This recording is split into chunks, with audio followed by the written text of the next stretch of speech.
Saludos cordiales, gracias por acompañarnos. Este es el programa Hora 25. Lo vivido el martes pasado en 4 cárceles del país es lamentable, trágico y yo diría incluso angustioso. Nelson Mandela señaló, manifestó algún momento que nadie conoce realmente una nación hasta no haber estado en una de sus cárceles. El sistema penitenciario del Ecuador ha sido superado, el Estado está ausente, disputas, enfrentamientos entre bandas rivales se expresan con todo su dramatismo al interior de las prisiones. La idea de que el gobierno controla las penitenciarías se vuelve una falsedad. Los penales están controlados por las mafias y los carteles, tanto nacionales como internacionales. Los esfuerzos del Estado, de los gobiernos para organizar y ofrecer un buen sistema penitenciario no han dado resultado. Recientes declaratorias, por ejemplo, de emergencia, finalmente no han servido para nada. El dolor y la indignación nacional produce diversas reacciones. El hacinamiento tiene múltiples explicaciones. Cerca del 40% de los detenidos no tienen sentencia. Otros, muchos sin duda, ya cumplieron la pena y no pueden salir por su situación de abandono. Las cárceles es, sin duda, como señalamos, un espejo de un país, un espejo de nuestro país. Vamos a presentar a los invitados que están esta noche aquí en el estudio central de Teleamazonas. Luis Córdoba Alarcón es profesor asociado de la Universidad Central del Ecuador. Es un investigador del tema que tiene que ver con lo que vamos a tratar la noche de hoy. También está Sonia Andrade Tafur. Ella es activista de los derechos humanos y ha estado vinculada al tema de las cárceles desde hace mucho tiempo. Agradezco la participación de Santiago Orbe, catedrático universitario y analista de temas sociales. Gracias a Daniel Pontón, profesor agregado del IAEN, experto en temas de seguridad. Muchas gracias a nuestros panelistas. Aquí empezamos. Belén, buenas noches. Muy buenas noches, Andrés, amigos televidentes. Gracias por acompañarnos un domingo más. Esta semana que termina estuvo marcada por la violencia que se vivió en 4 centros de rehabilitación social. Fue una verdadera masacre que conmocionó al país. Veamos en el siguiente reportaje un resumen de lo ocurrido y la respuesta de las autoridades.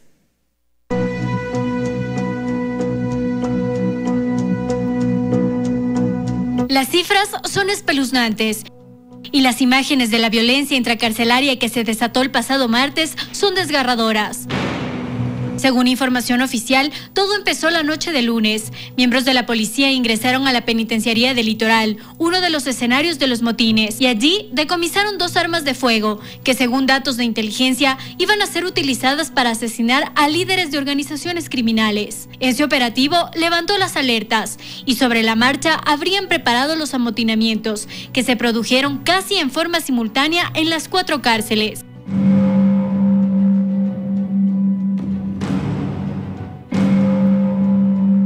Pese a la reacción de la policía para controlar la situación, fue inevitable que se produjera una verdadera masacre.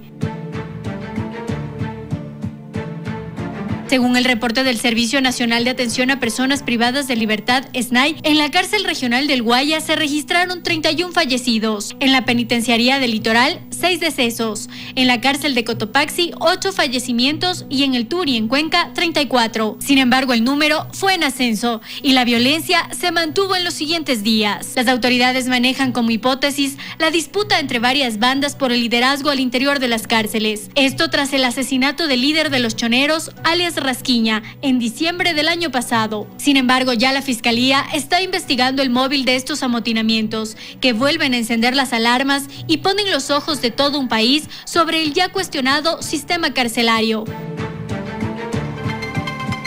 Bien, vamos a empezar. Voy a dar la palabra a Daniel Pontón. Daniel, buenas noches. ¿Cómo leer, cómo interpretar, qué explicación dar? Le escuchamos. Adelante.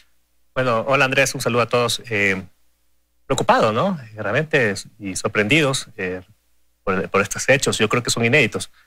Recuerdo que en el 2002 hubo un caso de 35 PPL fallecidos, producto también de un amotinamiento, pero realmente esto ya traspasó, porque no solo es un tema de violencia cuantitativa, es un tema también de cualitativa. La violencia, de alguna otra forma que hemos visto aquí, es un nivel de sadismo espeluznante, ¿no? Los mensajes que realmente pueden llegar a la población preocupan muchísimo porque tenemos similitudes con, por ejemplo, realidades como México, donde este tipo de violencia comunicacional tiene multipropósito, ¿no? Amedrentar población con el miedo, pero también generar adhesiones. Hay una especie de lógica morbosa alrededor del tema de la violencia. Genera miedo en los políticos, en las autoridades, en las mismas bandas. Es decir, parecería que hay un cambio cualitativo en la dinámica de la violencia y la criminalidad en el país, que ciertamente yo creo que ya no es un problema solamente de las cárceles, es un problema de la seguridad del Estado. Y yo creo que ahí es donde debe estar ubicada el problema, ¿no? O sea, cuando se producen este tipo de cosas, más que nada están dando mensajes. Sí, por supuesto. Un cruce de cuentas también puede ser. Por supuesto que sí, porque el primer mensaje que es claro es que aquí manda las bandas y no manda el Estado. Y eso en materia de negociación, a pesar que yo no soy partícipe de que se debe negociar con PPLs, porque obviamente son gente peligrosa, no todos, ¿no? Pero en todo caso, de alguna otra forma hay que oírles las voces. Sí, claro. Pero cuando el sartén por el mango lo tienen estas bandas, el Estado está en indefensión. Y eso que pero si lo tienen el sartén por el mango, no necesitan hacer estas muestras de poder. No, más bien reafirma su poder. Para reafirmar. Es un tema de reafirmación constante. Ya. Claro, esto tiene que ver con una serie de acontecimientos que aquí el reportaje lo acaba de decir, la muerte de Rasquiña, etcétera, porque claro, hay una disputa, pero realmente lo que están disputando es poder. Y claro, eso aparejado con recursos provenientes de dinámicas como el narcotráfico y otro tipo de actividades ilegales, son lo que abonan a este terreno, ¿no? Ajá.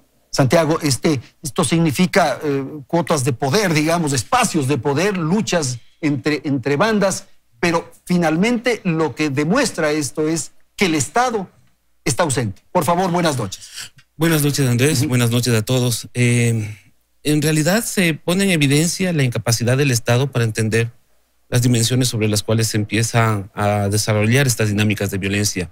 Es un Estado incompetente. Ya no estamos hablando de actores gubernamentales, estamos hablando de que no existe la capacidad estructural para entender estas dinámicas, por ejemplo, el de la rehabilitación social, que es un tema que no existe en el Ecuador, y que lamentablemente esta escalada de violencia ya se venía dando y nunca se frenó. En tal sentido, vemos la incapacidad de todos los actores. Al decir el Estado, estamos todos, ¿verdad? No solamente es el gobierno, es el sistema de justicia, son las fuerzas de seguridad, en fin, el Estado somos todos a la final. Es que esta es la situación, debemos entenderlo en su real dimensión, esta problemática. Y es que el origen del problema no solamente es el hecho de que no existe rehabilitación social.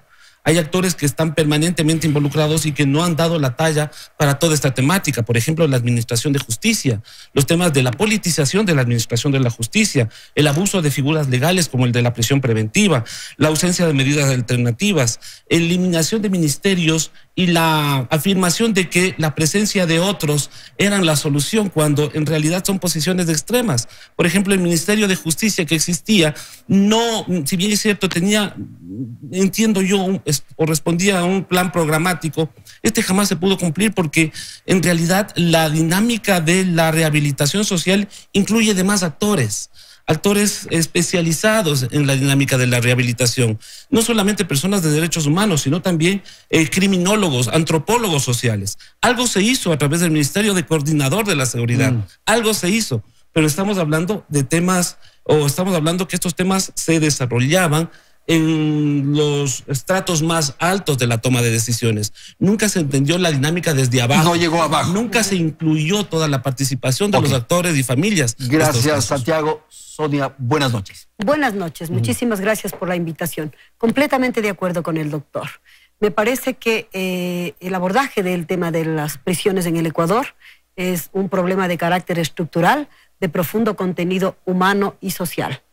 El que está ausente la voluntad política, ¿no es cierto? No tenemos una política pública que dé cuenta efectivamente que al Estado le interesa participar activa y efectivamente en la rehabilitación social. No hay una decisión política del Estado. No hay una decisión política por parte del Estado. Parches. Así es. El abuso de la prisión preventiva genera un problema de hacinamiento monstruoso en las cárceles. Aparte de eso, el tortuguismo administrativo de los tomadores de justicia es una constante. Sobre de eso, la demora en el despacho de carpetas de libertades y de prelibertades es otro problema. No hay talleres en las cárceles. La gente está deprivada comunicacional y afectivamente. Lamentablemente, no se piensa en que el tema de la reunificación familiar puede darnos de alguna manera la posibilidad de bajar los niveles de violencia en las cárceles. La familia juega un rol importante cuando una persona está privada de su libertad, lógicamente. Ahora, antes tenían visitas miércoles, sábados y domingo. Hoy pueden tener una visita una vez al mes. Usted debe ver que estos inmensos centros que se construyeron con una visión que no se ajusta a la realidad del país.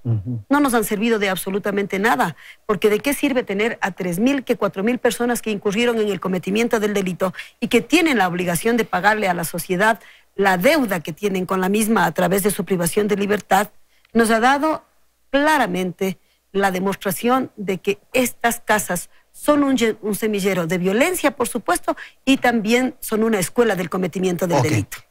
Doctor, hace un momento Daniel señalaba que esto es producto de estos enfrentamientos de bandas, de carteles, de redes, como se quiera llamar. Buenas noches. Muy buenas noches y muy buenas noches a los panelistas. Yo creo que para hablar sobre esta masacre que ocurrió el 23 de febrero, hay que distinguir dos temas que se han puesto sobre la mesa. El primero tiene que ver con las condiciones de vida de los privados de libertad. Y el otro es cómo explicar este estallido de violencia criminal que se produjo. Cuando nosotros queremos abordar una explicación sobre el primer tema, claro, lo que habría que hacer es un análisis de la política pública. ¿Qué pasó con la política criminal? ¿Cómo se ha llevado a cabo bajo el gobierno actual todo lo que es el aparato de policial, el aparato de justicia, el aparato penitenciario? ¿Qué se hizo y qué no se hizo? Pero si en cambio se quiere explicar la violencia criminal, este estallido, yo creo que ahí debemos ser muy cuidadosos en cómo caracterizamos el fenómeno. Las autoridades pretenden vender la idea de que esto se trata de una riña entre pandillas por el liderazgo interno de las cárceles. O incluso se califica de un amotinamiento. Un amotinamiento se produce cuando los internos se rebelan contra la autoridad para exigirle algo a la autoridad para beneficio de ellos. Esto no es lo que ha ocurrido. Lo que ocurrió el martes 23 de febrero fue una operación planificada de violencia criminal organizada por redes criminales transnacionales. Bueno, donde las pandillas lo que están es conectadas con actores externos y lo que están haciendo es disputándose espacios zonales donde fluyen mercancías ilícitas. ¿Por qué lo digo así? ¿Por qué lo afirmo? Porque las investigaciones y los elementos de juicio de los países de la región así lo muestran. En el 2017 en Brasil se produjo una matanza en las cárceles de 134 reos entre dos bandas criminales que al cabo de un año de investigaciones se demostraban que había sido una disputa por el control de las rutas de la cocaína. De tal forma que... ¿Usted cree que esto que sucedió el 23 de febrero, el martes, obedece a esto, a una disputa de espacios? Sin duda alguna, sin duda alguna. Lo que nosotros vemos, y por eso me parece que ahí es clave dos cosas. Para analizar el tema del crimen organizado no basta solo un enfoque securitista o jurídico. Es necesario también abordarlo desde la economía política de los mercados ilícitos. Si no, no se entiende los circuitos en donde fluye el capital de estos mercados.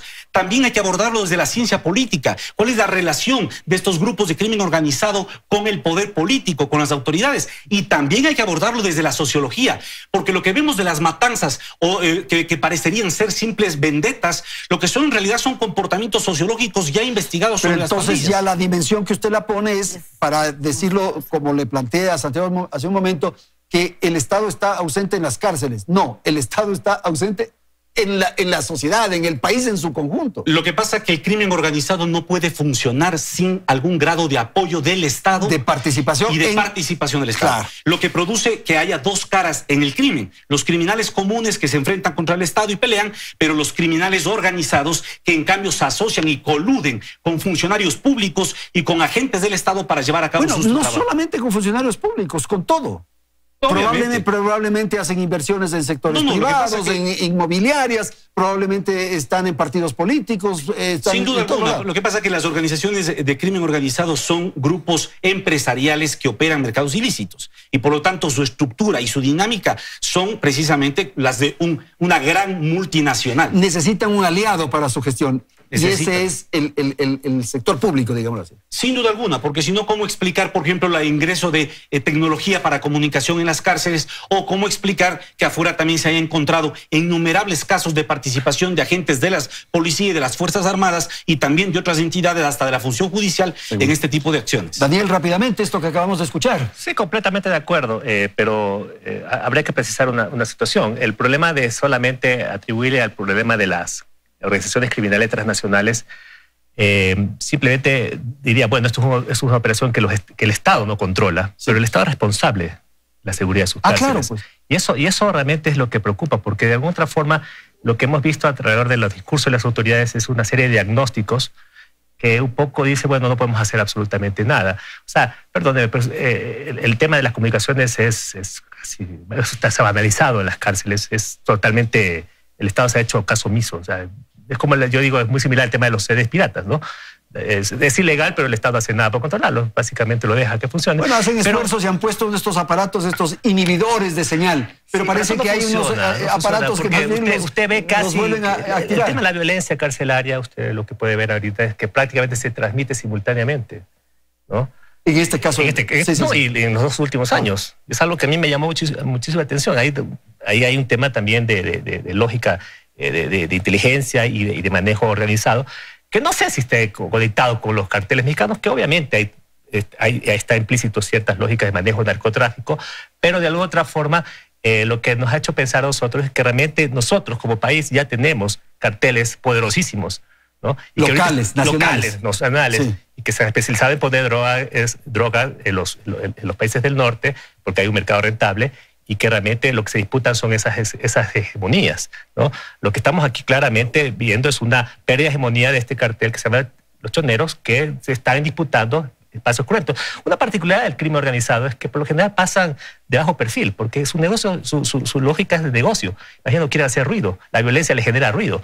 Bueno, cuando se dan este tipo de cosas, es un trabajo subterráneo, sin duda. Sí, cuando se dan estas cosas, por lo general son mecanismos cuando algo está en disputa y lo que quieren es reafirmar su poder en los territorios, ¿no? Y eso es algo que a mí realmente me preocupa muchísimo, porque lo que está poniendo y nos está dando el mensaje, y eso hay que verlo desde una perspectiva mucho más proyectiva, es que el Estado tiene capacidad de manejar su territorio, y que yo sepa, eso en materia de ciencia política es Estado fallido. Y eso tiene consecuencias políticas internacionales muy complejas. O que hay dos estados simultáneamente. Hay un Estado formal con banda presidencial, con palacio presidencial, y hay otro que está en otros. Claro, en otros todas ámbitos. estas redes criminales que realmente se articulan alrededor de las cárceles, habría que preguntarle a esta gente que entra, porque meter gente a las cárceles en masa es darle ejércitos a estas personas, porque son cooptados. Habría que preguntar qué consideran ellos como legítimo.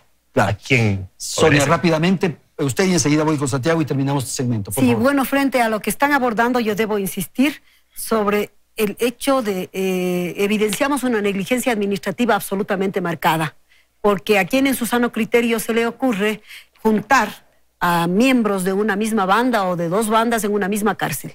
Y yo creo que ahí esta selección de privados de libertad, el Departamento de Diagnóstico debería haber actuado mucho más responsablemente y desarticular estos espacios. Pero eso tiene una explicación, Sonia, es que hay sectores que están medrando, que se están beneficiando justamente del desorden, del caos, de no haber hecho estas cosas. Es en la línea de pensamiento de Daniel de hace un momento. Evidentemente que sí. Yo pienso que la corresponsabilidad del Estado es una realidad a la que nadie puede cerrar los ojos.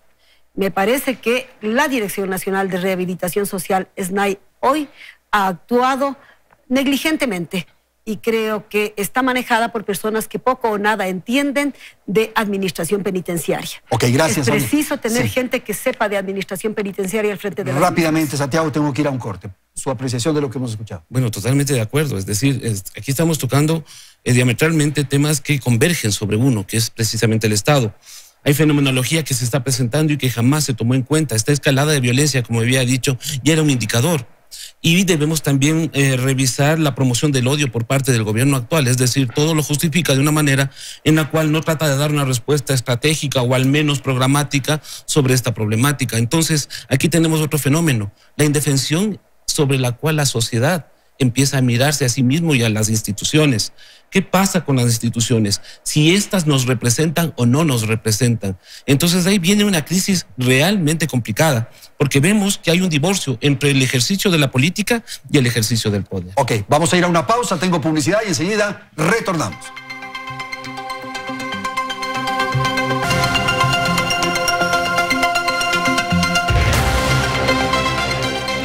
Gracias por seguir en nuestra sintonía.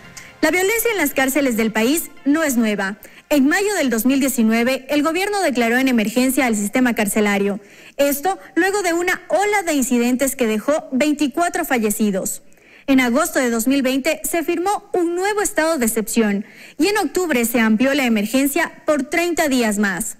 Ahora, cuando apenas han pasado 3 meses, la violencia volvió y más fuerte que nunca. Las autoridades han señalado en varias ocasiones que hace falta recursos para transformar al sistema de rehabilitación social.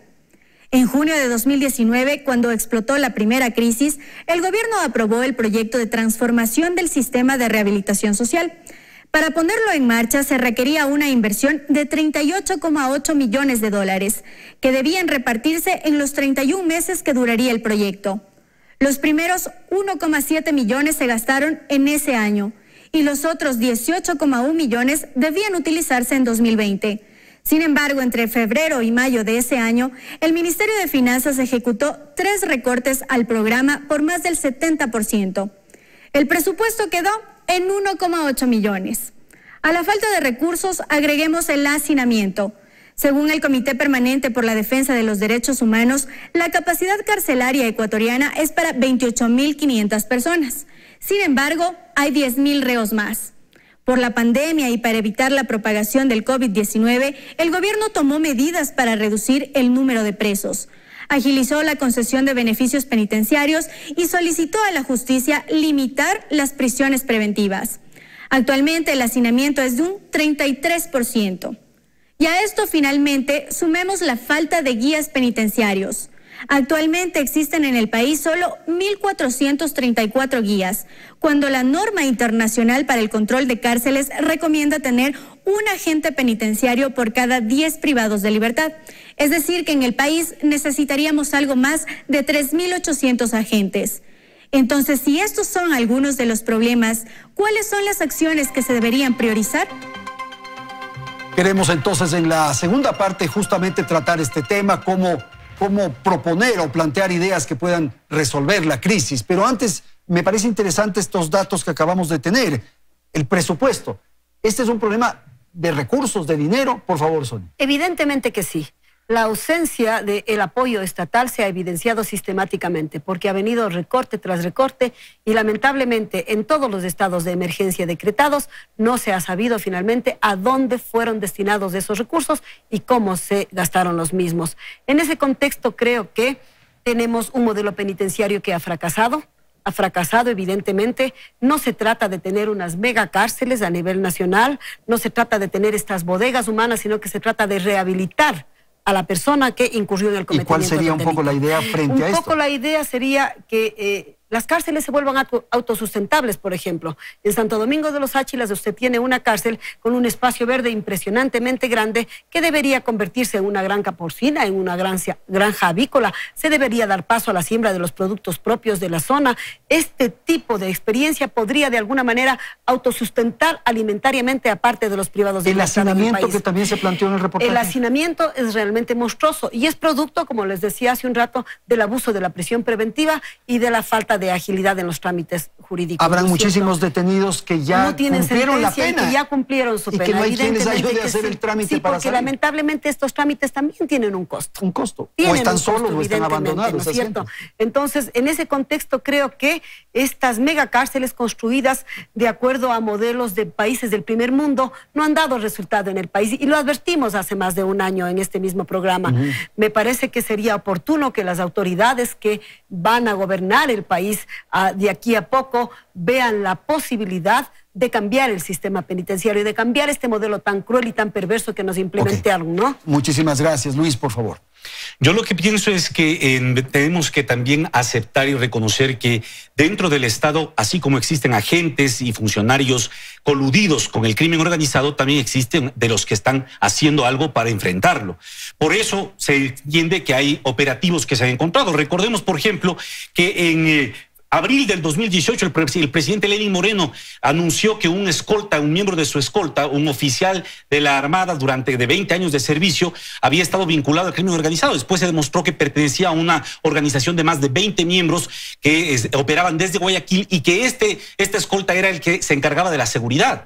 Recordemos que después, por ejemplo, en septiembre del 2018, gracias a un operativo, se encontró 1 tonelada de cocaína en los hangares de la base de Manta. Y un mes más tarde se hizo un operativo, el operativo Camaleón, que inclusive se allanaron oficinas del ejército, incluyendo la comandancia aquí en Quito, y terminaron siendo sentenciados 7 militares y 6 civiles. Es decir, tampoco podemos pensar que en el sistema público no existen quienes están tratando de hacer algo para enfrentar. El problema que, desde mi perspectiva, es que se lo está haciendo desde una manera, un enfoque unidireccional.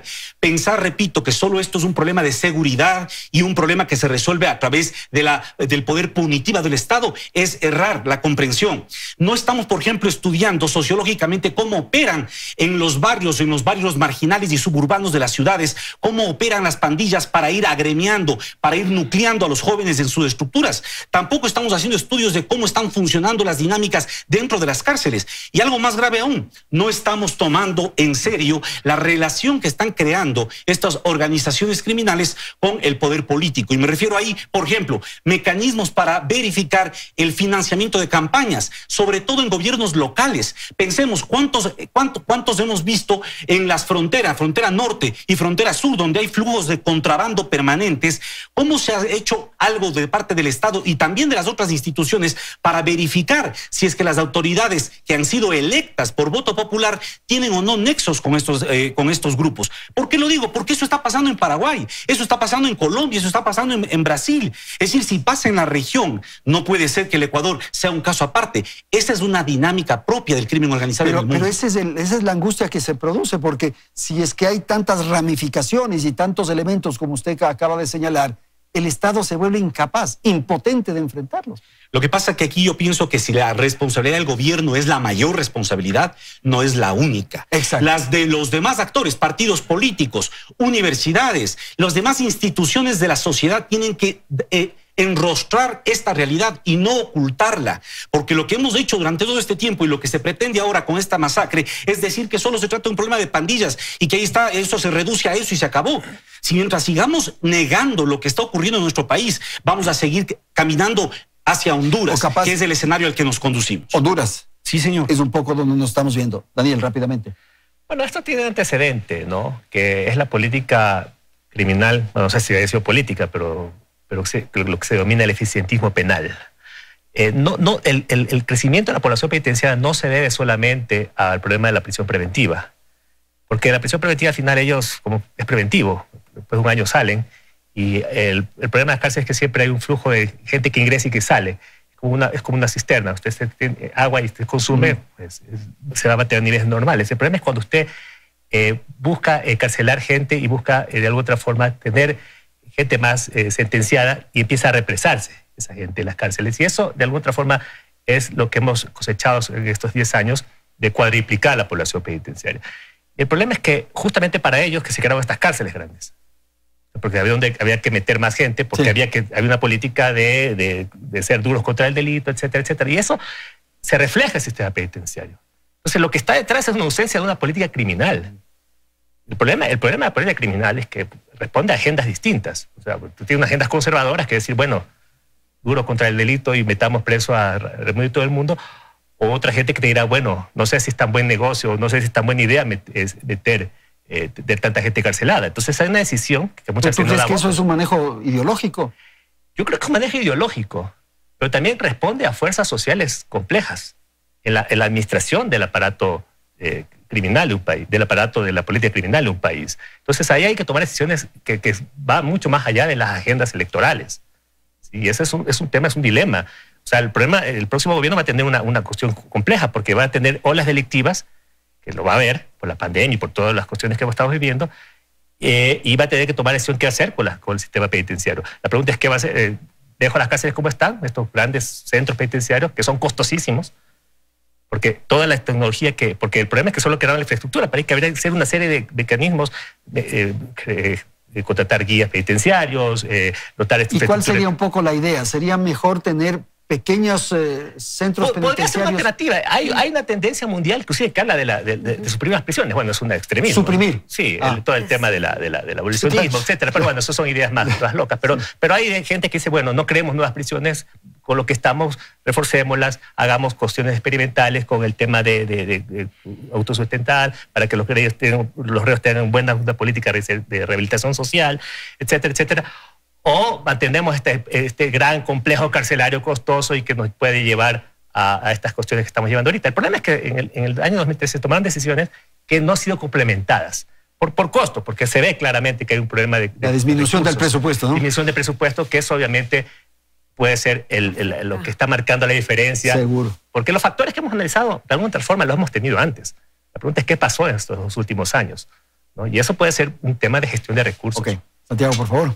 Bueno, lo que estamos presenciando también, me parece, es que las autoridades, lejos de dar la cara al tema, pues lo que han hecho es establecer ciertos discursos en donde se deslindan de las responsabilidades.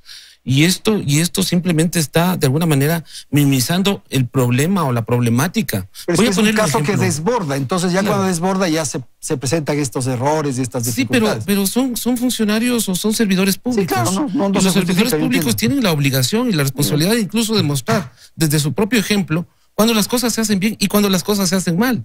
Sino que hemos tenido una tradición de endilgar responsabilidades en estos últimos años, no solamente de este último gobierno, sino de los que han venido detrás, en donde la sociedad no ve un ejemplo.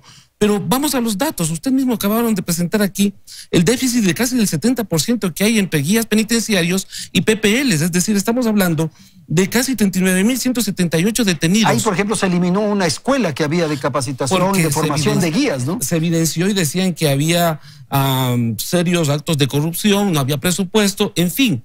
Claro, porque no hay una política, es decir, todo tiene una doctrina, todo tiene un proceso de formación, de configuración, una genética de crecimiento. No se pueden venir a dar prácticas o discursos coyunturales sin imaginar los escenarios a mediano y largo plazo, sobre todo en temas de seguridad, en temas estratégicos. Si vemos que hay un 70% de déficit, ¿qué hacemos para superar este déficit? ¿Cómo manejamos los presupuestos? No pueden venir a decir en este momento que las cosas recién han pasado ahora, porque como hemos visto, la violencia ha ido increciendo en los últimos años.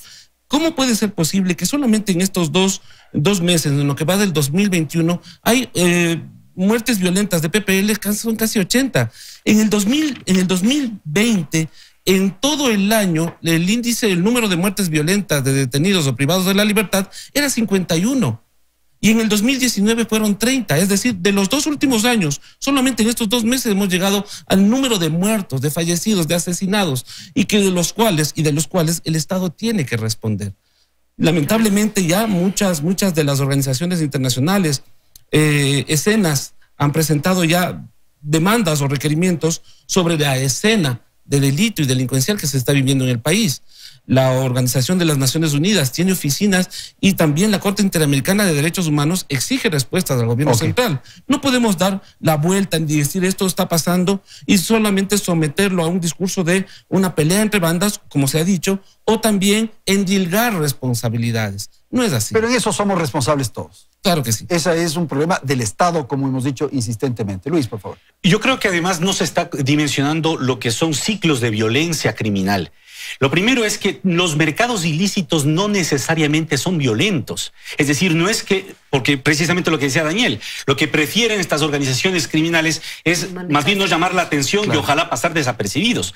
Cuando se producen el análisis de la economía política, de que decía yo, de los mercados ilícitos, lo que tenemos que preguntarnos es en el Ecuador, ¿cómo se ha ido enraizando el capital, el dinero sucio del crimen organizado? Todos sabemos que estamos en medio de 2 grandes productores de cocaína en Colombia y Perú, y que aquí se ha convertido en una autopista de exportación. El problema es, ¿y ese dinero cómo se está invirtiendo? ¿Cuántas empresas empresas agroexportadoras, por ejemplo, sirven de camuflaje al tráfico de estupefacientes. Sabemos nosotros que además no hablamos solo del mercado del narcotráfico, hablamos también de la tala ilegal de bosque, que en Esmeraldas, por ejemplo, una de las provincias más azotadas por la propia violencia, es algo de lo más brutal. Hablamos, por ejemplo, de la minería, hablamos del tráfico de combustibles, hablamos actualmente del tráfico de cigarrillos, todos vemos cómo entra cigarrillos de contrabando. Y entonces todo eso genera una maquinaria empresarial criminal muy poderosa que está silenciosamente creciendo en el país. Pero está dispersa, Luis. Lo que pasa es que el crimen organizado opera localmente, hay lógicas locales, provinciales, cantonales. No es que el crimen organizado opera a nivel nacional de la misma manera. ¿Por qué? Porque son distintas lógicas de acuerdo a los mercados en los que se aplican. Si está en estos distintos estados, en estos momentos, en estas diversas niveles, ¿cómo pensar que se puede expresar en la cárcel? Eso tiene que ser por una manifestación nacional, pues. No, lo que pasa es que en la cárcel, nosotros no tenemos cárceles en cada provincia o en cada cantón. En donde se ha manifestado esta expresión es en las cárceles de máxima seguridad para el Ecuador, que son precisamente la de Turi, la de Latacunga, las de Guayaquil. Por lo tanto, ahí están. ¿Y por qué se les reúne allá a todos los más delincuentes más avesados? Porque es el único espacio donde hay que llevarles. Claro. El problema es que esta articulación de las cárceles con las redes criminales, repito, no es solo una articulación de que ahí se encuentran y comienzan a pelear. Esta articulación tiene que ver con lealtades que generan las propias pandillas para poder seguir agremiando o seguir nucleando a jóvenes en el sicariato y en otras prácticas criminales que están afuera.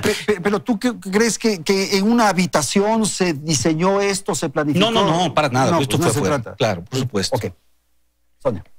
Bueno, frente a lo que ustedes mencionan, me parece que la escalada de violencia en las prisiones es un llamado de atención para la sociedad en su conjunto.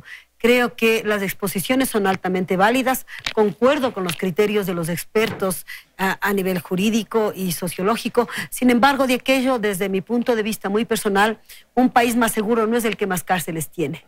Un país más seguro es el que más oportunidades ofrece a su pueblo. Un país más seguro es el que se preocupa de educar a sus niños, niñas y adolescentes. Lamentablemente, el Estado ecuatoriano en su conjunto, insisto, es corresponsable de la situación que vivimos, porque ustedes ven que a propósito, antes, en época de pandemia, en época de no pandemia, había una importante deserción escolar. Hoy la deserción escolar se ha exponenciado. Claro. Sin embargo, de aquello también considero absolutamente necesario invitar a quienes son los tomadores de decisiones de turno a que realicen un mea culpa de la situación. Como el doctor dice, hay funcionarios de primer nivel, hay funcionarios buenos, pero también tenemos de los otros funcionarios. Y creo que es absolutamente necesario generar un proceso de mea culpa frente a lo que pasa en el sistema penitenciario, porque para saber cómo está un país no hace falta sino regresar a ver las cárceles. Pero en eso tenemos que comprometernos todos, me parece. Todos y todas. Porque tenemos esta conducta, es un comportamiento, es una forma de ser de nosotros, de culpar al otro, al otro. Pero aquí hay una responsabilidad de todos, de la sociedad. Por eso yo coincido con Luis en el sentido de que aquí hay una tarea que tiene que sumar a todos. Evidentemente que sí. Y claro, yo insisto sobre los departamentos de diagnóstico de las cárceles, porque se debería determinar aquella persona que cruza la puerta de una cárcel para pagarle a la sociedad su deuda. Se debería determinar a través de un examen médico, psiquiátrico y psicológico minucioso qué tipo de patologías mentales tiene, porque estas personas... ¿Pero esos exámenes se hacen o no? No, pues estas personas con psicopatías aparentes deberían, por supuesto, ser tratadas como tales. Debería existir en las cárceles un pabellón psiquiátrico para poner ahí pero hay a estos departamentos de salud, hay dispensarios, no hay. No hay medicina, lamentablemente no hay medicina, ni siquiera paracetamol, peor aún medicación de especialidad que dé cuenta que estos psicópatas y esa figura que usted planteó, bodegas de seres humanos, para ponerlo en otros términos, es como ir metiendo ganado ahí. Ahí se los deja. Se les entrevera a todos están entreverados contra todos. Entonces puede ser que yo haya ingresado a una cárcel por el cometimiento de un delito leve, pero como estoy con otro compañero que ya es sicario, que ya tiene otro tipo de preparación para el cometimiento del delito, ¿qué hago si no tengo talleres, si no tengo libros que leer? Si es que no tengo nada, aprendo. Y cuando estoy en la noche en mi habitación en la que me tienen encerrado 11 horas y media al día porque solo dan 30 minutos de patio, pues ¿qué tengo que hacer? Totalmente de acuerdo. Daniel. Hay dos indicadores que demuestran claramente el fracaso del sistema penitenciario. El primero, yo digo que en el sistema penitenciario consiste en dos sistemas. Primero, el sistema de rehabilitación social, que es el tema de que las personas deben, digamos, curarse, digamos, por decirlo entre comillas, porque no es la palabra propicia, pero es rehabilitarse. Y lo se mide con el tema de la reincidencia, la tasa de reincidencia, y ahí, claro, estamos en déficit. Y el otro es el tema del control, ¿no? Que al parecer se mide por la cantidad de muros y la capacidad de dispositivos de control. Y eso se mide por la cantidad de evitar fugas, evitar muertes, que en este caso estamos desbordados, y esos dos indicadores están colapsados desde todo punto de vista. Por lo tanto, hay un fracaso rotundo del manejo del sistema de rehabilitación social en el país. ¿Qué hacer frente al tema? Bueno, yo creo que hay que darle prioridades. El problema es que estos temas a veces sirven para debatirlos, más allá de las lamentables muertes y lo espantoso que ha sido, para posicionar los temas en la opinión pública, pero el problema es que son coyunturales. Sí, claro. Sí, y nos olvidamos del asunto. Mañana aparecerá otro tema y punto. Y a veces eso es algo que realmente es lamentable. Yo creo que hay que activar los mecanismos de control externo civil hacia la gestión penitenciaria, porque no solo es un problema, sí, es un problema de derechos humanos, pero también es un problema que afecta a la gente en general. Acá se tiene alta sincronía simbiótica con la sociedad en general. La sociedad en junio. Sí, claro. Entonces, hay un tema positivo en este tema. A mí me encantó la reacción de la ciudadanía de no difundir estas imágenes, ¿no? Cuando empezaron, inmediatamente se iniciaron. La gente dijo, no me va a prestar para eso. Yo creo que eso es una reacción espontánea. Y sobre esas iniciativas hay que montarse, porque ahí es donde estamos atacando realmente a los propósitos quizás, porque también las redes sociales son un espacio para todos. Esperemos que sea así. Sí. ¿No? Yo soy optimista a veces, pero en todo caso... Ahora, ¿cómo funciona? Yo no sé, había el Consejo Nacional de Rehabilitación. ¿Qué pasó? ¿A este rato ya no hay eso? No, eso ya desapareció. Desapareció, con se creó el Ministerio de Justicia y ahorita se creó el SNAI, ¿no? Solamente el SNAI. Sí, el SNAI, que yo realmente no compartí mucho esa decisión, pero a mí me cuesta creer que es... Lo que pasa es que es súper coincidencial, ¿no? Cuando se cambia, cada Ministerio de Justicia se acaba y empieza el SNAI, empiezan los hechos de violencia. Uno decía, bueno, la oposición está diciendo, mira, ahí está, quitaron el ministerio y ahí están las consecuencias, pero a veces, bueno, no son tan directas las cosas. Al parecer algo pasó ahí que no estamos conociendo. Okay. Tengo que ir a la publicidad, vamos a ir al corte comercial y enseguida volvemos para presentar nuestro siguiente segmento de Hora 25.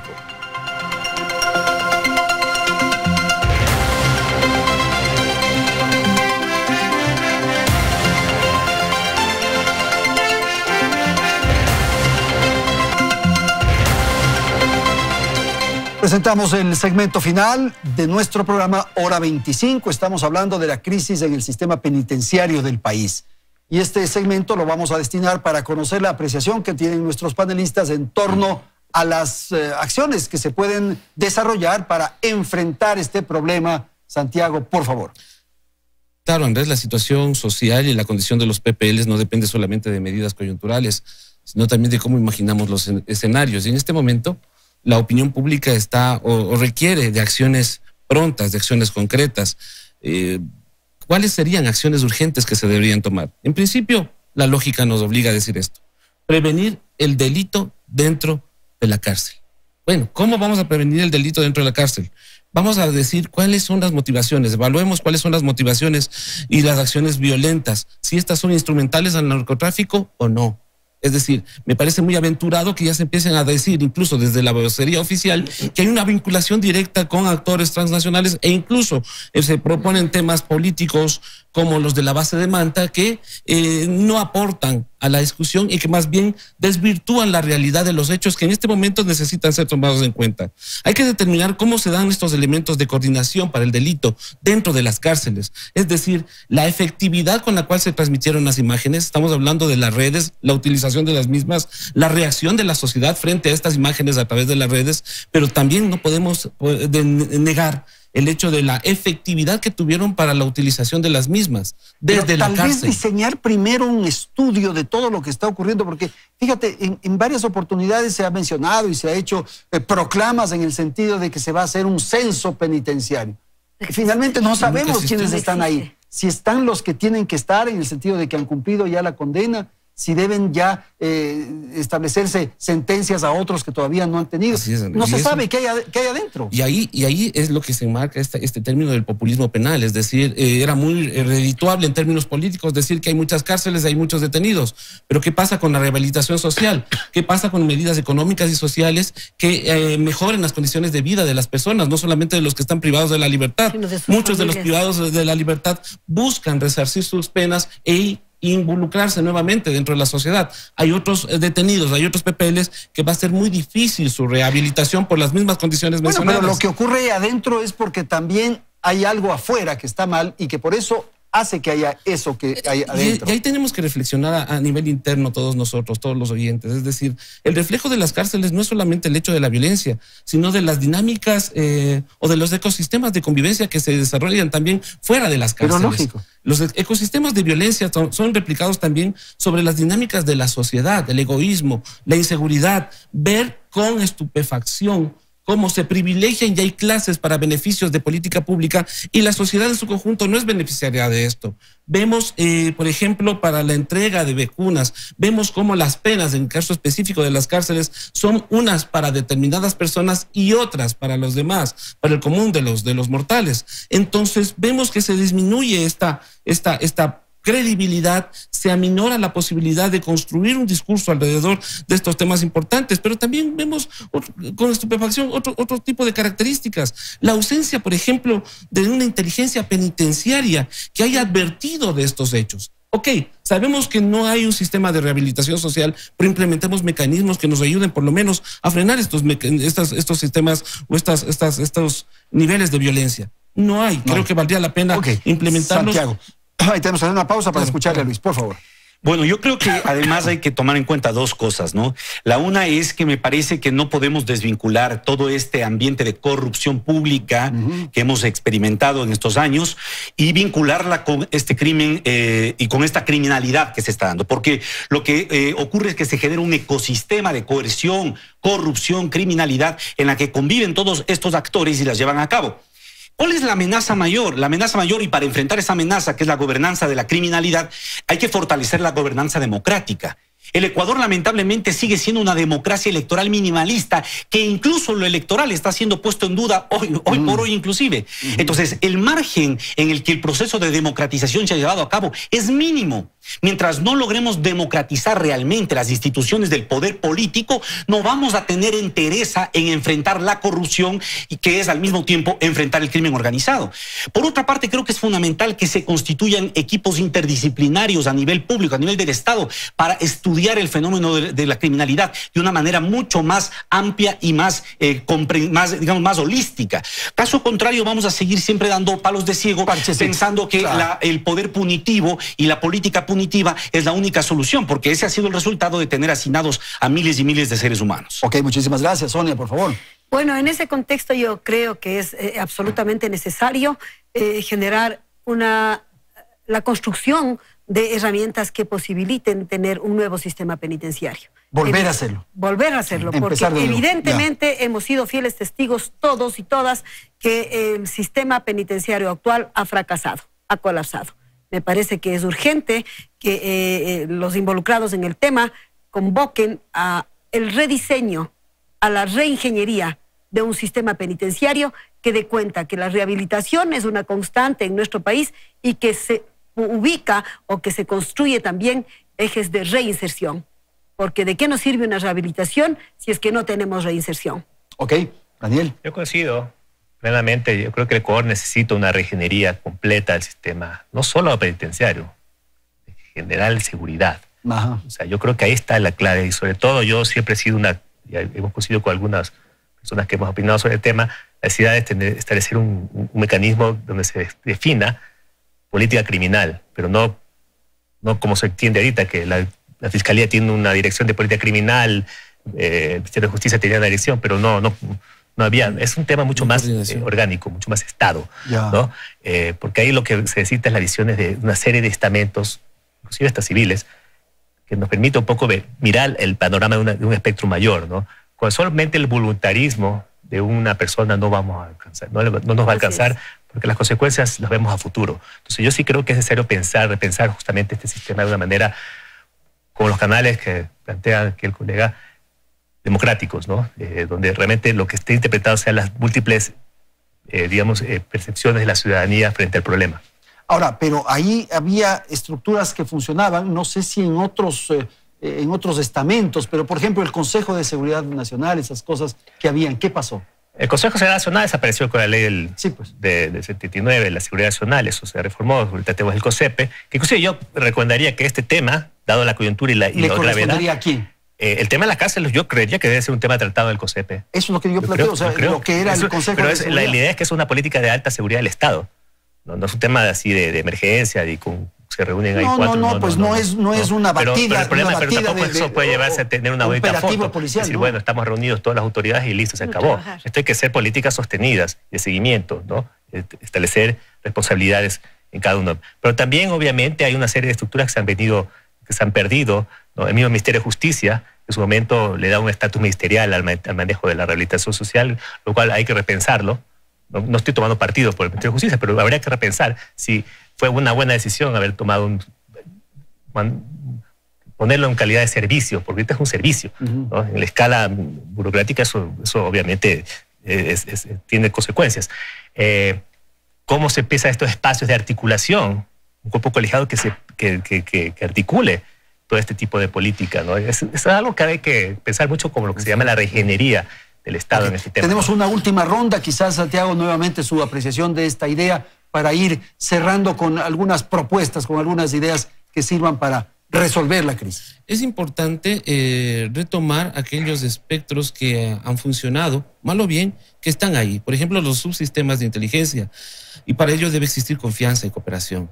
Están trabajando aisladamente los subsistemas. Bueno, pero para eso tendría que establecerse lo que dice Daniel, esta especie de consejo, de estructura ya más superior que defina políticas. A eso quiero ir, pero para aquello, pero en este momento, como medida urgente. Bueno, claro, hay cosas inmediatas ya de hacer para mañana. Hecho, porque mucho me temo que la violencia, si bien es cierto, va a ser controlada por la colaboración de los miembros policiales, la misma dentro de unos meses va a volver a aparecer, en mayor o en menor medida. Es decir, estamos hablando y estamos volviendo a repensar las cosas en términos coyunturales. Debemos pensarlas, sí, en estos momentos inmediatos tomar decisiones, pero a largo plazo sí sería importante también conocer no propuestas muy vanas o laxas, sino ya concretas al respecto del sistema de rehabilitación social por parte de los dos candidatos. Muchas gracias. Esto es una obligación. 30 segundos, rápido, Luis. Rápidamente, yo creo que si bien todas estas iniciativas de política podrían ser viables, no podrán llevarse a cabo si es que el próximo gobierno no replantea el modelo económico en el Ecuador,